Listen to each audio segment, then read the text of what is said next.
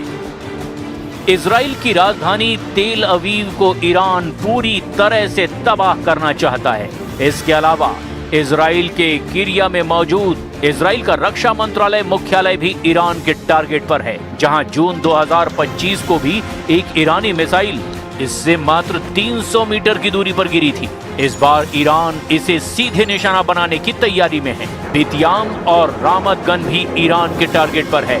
यहाँ के ये घनी आबादी वाले इलाके हैं। पिछले युद्ध में यहाँ की कई गगनचुंबी इमारतों को भारी नुकसान पहुंचा था। इसके अलावा ईरान ने इजराइल के एयरबेस नेवातिम एयरबेस को भी टारगेट पर ले लिया है। यहाँ इजराइल के अत्याधुनिक F-35 लड़ाकू विमान तैनात रहते हैं। ईरान इसे पूरी तरह से खत्म करना चाहता है। तेल नोफ और रामत डेविड ये दोनों बेस इजरायली वायुसेना की ताकत है। ईरान की योजना इन्हें मिसाइल कारपेटिंग यानी सैकड़ों मिसाइलों को एक साथ दागकर इन्हें पूरी तरह से तबाह करने की है। हाइफा रिफाइनरी ये इजराइल का सबसे बड़ा तेल और पेट्रोकेमिकल हब है। जून 2025 में ईरानी हमले में यहाँ लगी आग ने पूरे देश की ऊर्जा सप्लाई को प्रभावित किया था।